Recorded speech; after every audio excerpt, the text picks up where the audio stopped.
so many women in the room, but it would have been greater to have more men in the room. Why are we feeding the stereotype? Why are we having this event in March, a few days before Women's Day? And then we want to change everything. How will it change? Why don't you have this event in December? Why don't you have it in September? In fact, why don't you have it once a quarter? And don't call it, celebrating women, just say, celebrating people. And I am saying this, I don't want you to take this lighthearted, because I think, in my view, that is the crux of the issue we are dealing with. It is, our behavior is nothing but a reflection of how we think, how we feel, what we believe people's expectations are of us, etc., etc. And then we get into the syndrome of, every year, once a year. And I can tell you, in, around about the last week of February, I get so many invites to come and address Women's Day. And I'm saying, why are these people waking up every February? Isn't every day Women's Day? Isn't every day Children's Day? Isn't every day, Secretary's Day or Teacher's Day or whatever? I think because we tend to compartmentalize, we confuse ourselves and we confuse everybody else. So I'm urging all of us here to say, don't do Women's Day in March. In fact, you take any day and it's a day for everybody. In fact, don't do Women's Day. It's almost like saying, I want to go on a diet, but one day in 365 days, I will do a fast, and then I expect to be slim and trim. And it's as ridiculous as that. We are talking about changing very embedded mindsets. We are talking about changing years and years of conditioning for a variety of reasons. And then we feel if we bring attention to it on one day, suddenly things will be different. So my request to the men in this room, and I was saying to Kaushik, during the tea break, I said, now you do another event and call men and have 80% of the room full of men and maybe 20% women, the exact opposite of this, and then let's have the conversation. In fact, I think the conversation has to be a 50-50 conversation. We are talking about corporates, we are talking about work environments, which are nothing but a microcosm of society. What happens outside the corporate office is what happens inside the corporate office to a large extent. Of course, businesses have tried to make rules, and we have all kinds of guidelines and so on and so forth. But that hasn't changed things very much. Again, it is very much a pyramid. It is a pyramid in the case of men as well. Not every management trainee ends up becoming a CEO. However, not so many men drop out of the workforce as women do. Yesterday I was at another event, a very large global multinational sort of based in Bangalore. And again, it's March, we have to do Women's Day. And, again, my refrain was get the men in the room. And finally, some chaps from HR showed up. And my point is that unless the business people are there, it's not going to change. And I think to some extent, the responsibility, in a sense, or the onus is on all of us to cause those conversations to happen. I'm going to make a few points which I have thought about, which have certainly, I think, worked for me. And, you have to choose what works for you. What I think is the right thing may or may not be the right thing for you. But whatever you do, you've got to be authentic. Whatever you do, you have to be true to yourself. Don't put yourself last. Don't undersell yourself. I think the biggest thing, if you could, think about and reflect, not just today, but every day, is, what is it that gives you confidence? And why should there be such a discussion around your gender? And let me explain this by, at least in a simple way that I think about it. When I come to work and walk in through this door, which is my workplace, what is important to my employer? What is important is my skill set. What is important is my knowledge. What is important is my track record. What is important is my attitude. What is important is my aptitude. What is important is, how agile a learner I am. What is important is my, skills, whether it is collaborative skills or any other skills. So when you stop and think about it, where is gender in all of this? Frankly, it doesn't exist. We have made it to be such a big deal that we are talking about it. We are saying, entry level, we get 50% women. By the time they reach the top, it's only 10% or whatever the numbers are. And therefore, we have to say, why are we giving gender so much of importance? There was another very large global company that had invited me, and I think at the end of the day, they probably regretted why they had invited me, because they presented some data, and I said, well, show me the attrition numbers for men. And they didn't even have those numbers. And finally, when they scrambled and got those numbers, well, guess what? The attrition rate was same. In fact, it was a little bit higher for men, except that they leave for different reasons. So again, what I'm saying is, don't take anything as a given or as granted. Many people will say women take a break. And of course, if you want to have a family, you must take a break. But in a 40-year working career, what is 6 months? It's not even a rounding off error. And we make such a big deal out of it. So I'm saying to all the men and women in this room, of course, you have to go back and do your best to say, how does this conversation change? We have to be effective. I'm not talking about, we don't need to be revolutionary about anything. But we have to be effective in what we do. And the important thing is, for all of you here, for all of us here who are in the game, another important thing is that you can't change the rules of the game by standing at the periphery. You can only change the rules of the game by coming into the center of the game and playing the game. Playing the game on your rules. I'm not saying on the rules of men or on the rules of women. You play the game on your individual rules because you are an individual. Don't get stereotyped into women are like this and men are like that, and women from North India are more aggressive and from South India are not, etc., etc. So I think what we have to remember is, first of all, it's important to say, are you doing what you really want to do? I mean, if you don't want to be here doing a job, you don't have to. You want to go and teach, children in a school in the village, go and do that. So it is not about you in the context of everybody else. It is you in the context of what you want to do with your life. And I think that's another important thing. It's about, many times I get asked, with all this travel and everything, what about work-life balance? And frankly, I have never thought about work-life balance, because I think work is one of the things I do in life and one of the things that you do in life. We do so many other things in life. We travel, we go and see a play, we write, we take photographs. So it's not about how your life fits into your work.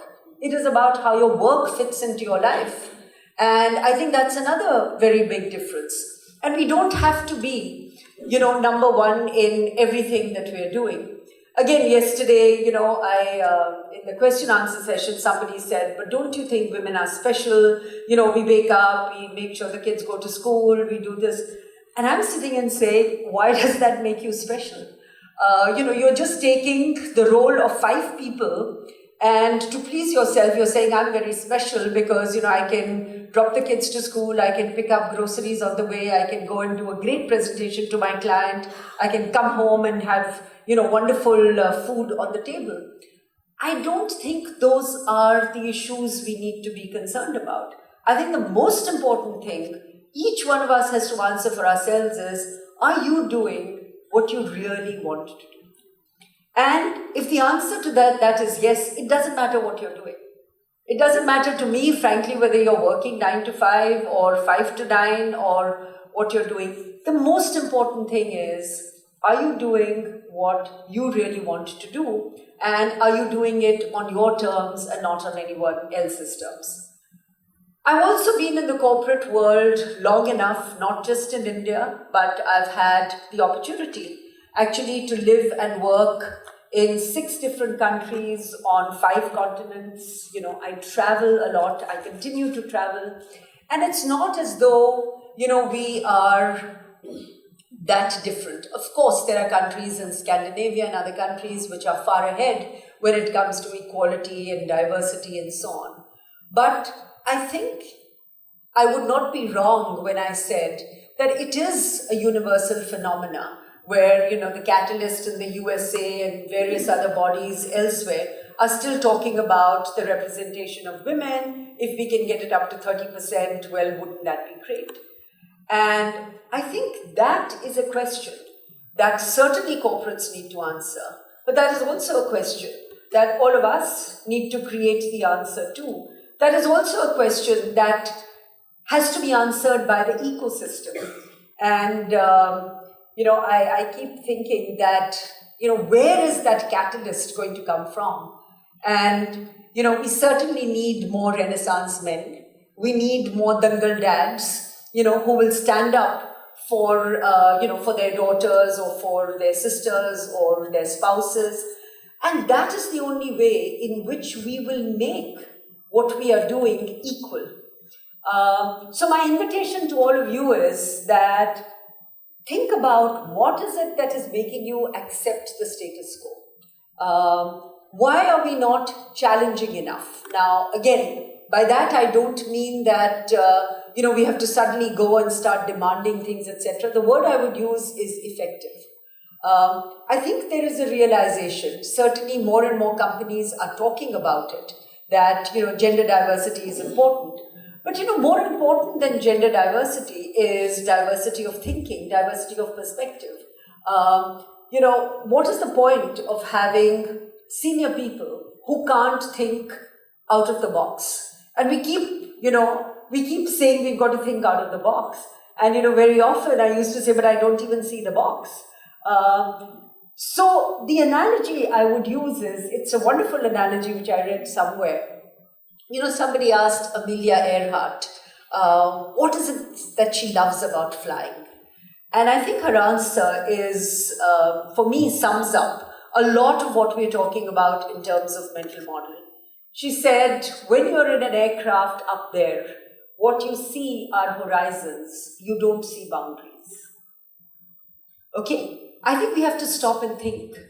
We are putting boundaries around ourselves. We are putting boundaries around ourselves in terms of, expectations, in terms of behavior, in terms of all of those things. What if you just forgot about those boundaries? By that, I don't mean that we are going to be irresponsible. By that, I don't mean that we will not take accountability. I don't mean any of that. But I do mean that, or what I intend to get across to all of us here, is that unless we question the status quo is not going to change. There is enough energy in the status quo to keep it as it is, which is why it's called the status quo. For that to change, everything has to change, and the change has to begin somewhere. And my invitation to all of us here is that all of you, by virtue of the fact that you are here, by virtue of the fact that you have senior and responsible roles and positions, whether you're an entrepreneur responsible for other people or you're a professional working in an organization, you have the power to question. You have the power to change. You have the power to transform. It might take a long time, but it will change. So I was the first ever executive from India to go and work in South Africa. Man or woman, doesn't matter. I was also one of the first professionals to actually go and work in Chile. Now, any of you who have been to Latin America, you know that it is as macho as it gets. And so I had just moved to Chile. I was the division president for the Coca-Cola company, the highest job that you can get in South Latin America. And there was this big, party with very senior people. And someone came to me and said, so it's very difficult in an environment like that to place somebody like me who is single, who just shows up on her own. And, everybody else is very senior people, politicians, corporate people, etc., etc. So someone comes to me and says, where does your husband work? And I turned around and I said, actually, I don't have a husband. So then they're completely foxed. Then they don't know what to make of this, because if you don't have a husband, how come you're here? So then after, some humming and hawing and pauses, so the question is, so what do you do? So then I say, I work for the Coca-Cola company. And then, at least they begin to put things in perspective. They all know the Coca-Cola company. And then they turn around and say, you must be working for Jorge. So he was the big chief there. And of course, my most thrilling moment was when I turned around and said, actually, Jorge works for me. So, but it just shows you how conditioned. I don't blame them. Suddenly if we saw somebody just walk in here and we say, okay, what is this person doing here? You're talking a different accent, though I must say, I passed off several times as, Colombian or Argentinian. But I think those are the things. Some of these things, we have to take lightheartedly. We can't be so serious about everything all the time. And when you take things somewhat lightheartedly, it also gives you a different perspective of seeing the issue and of getting into a different conversation. But let us stop doing Women's Day. Let us stop doing it in March. Let us, let us actually change the conversations from gender to conversations around competency. Let's change the conversations from conversations around gender to conversations around contribution, to conversations around the value that you add, to conversations around the perspective you bring. And suddenly, the whole place looks different. Now, it's not going to happen suddenly.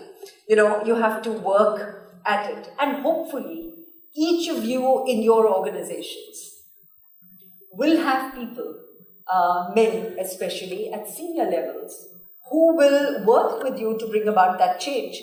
I can tell you, in my case, I was really, really fortunate to have, wonderful senior managers, whether it was Cadbury's or Coke or even Britannia, basically supporting me. I was sent from Cadbury's to first work in the UK in marketing. Today a lot of people go from India and work, but this was back in '84, and nobody from marketing in India, had gone out and worked there, unless of course you were an Indian born abroad and so on and so forth. I went to Nigeria on my own at a time when, lots of men would not have gone to Nigeria, but it worked for me. Everything that works for one person may not work for another person. So you have to choose your path, and the good news is you have that choice. But you don't have to take somebody else's perception about you as a given. If you don't respect yourself, if you are not confident about yourself, if you don't have self-esteem, nobody can give it to you. Not your mother, not your sister, not your best friend, not your husband, not your children, nobody. And that is something that each one of us has to believe in, and that is something that each one of us has to develop. And, go out, it's a game. I think life is a game. We get up every morning and we've got to play the best strokes that we can and hope it'll work for us and for everybody else. Thank you.